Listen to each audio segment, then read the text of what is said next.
Hello and welcome to the Beacon of Hope podcast. This is Pastor Manning.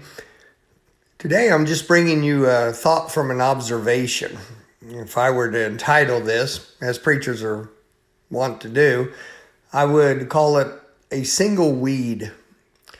Several days ago I attended a funeral service for a family member of one of our church members.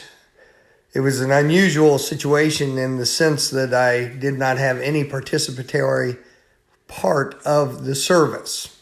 And normally as a pastor, if I'm attending a funeral service, at some point I'm involved in the service itself. I was not a part of this service, although my wife was and sang, but I was attending. At the end of the service, the cars were lined up in what would be the processional going over to the graveside service.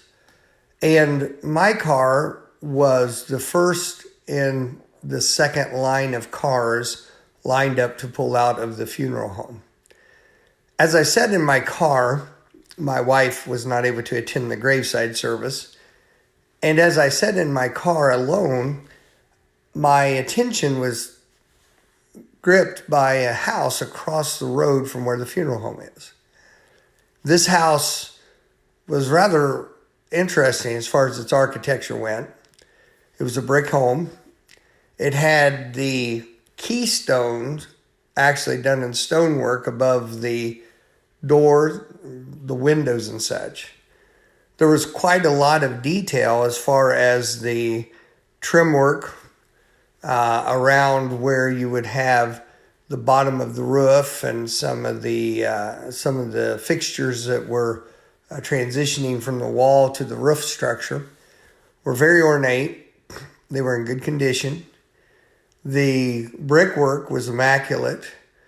The chimneys were well proportioned and matched the general structure of the house very well. The roof was in good repair. The sidewalk was largely flagstone. The ironwork that made up the railing in front of the door was very, very nice. The door itself, which I imagine at some point was the central or front entrance, was a very nicely constructed door with glass with some inlay on that.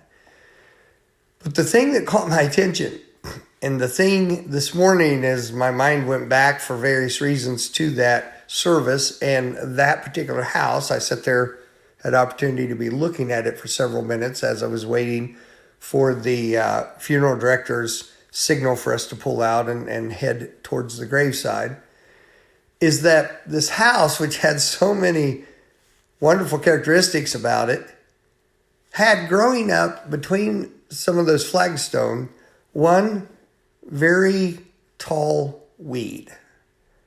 This weed had to be a good 18 inches tall. It was totally incongruous with the rest of the house and with its position. This weed, which was quite obviously a weed, was growing, as I mentioned, from the flagstone, which put it in a position almost center to the steps going up to the front door. Now, the house did not appear to be abandoned, and there was a garage which was attached, and that would have been to the right-hand side as I was viewing the house. So perhaps the inhabitants of that house pulled it in their driveway, went in that house and out that house by that garage and such, and had not yet been out in the front. But that weed, obviously rapidly growing of some type, I don't know its particular species, but had sprung up and grew right visually, just right in front of that front door. The lot is a bit elevated from the road, so it really stood out.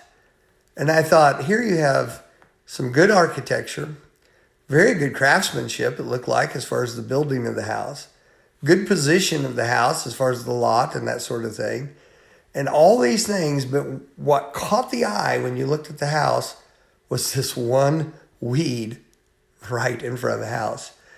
And I thought about that, and I really did. As I sat there, I thought, Lord, don't let there be one weed in my life that so distracts by its incongruous nature to what a life lived for Jesus is supposed to be, that it would take away from my testimony and from your honor. Here's the Bible verse that came to mind. Ecclesiastes 10:1, dead flies cause the ointment of the apothecary to send forth a stinking savor, so doth a little folly him that is in reputation for wisdom and honor. Just one weed, but it is the thing that stands out in memory in viewing the house. May God give us grace to look out our front door and see if we have a weed that needs pulled. Selah. Think on these things, and may God give you a blessed day.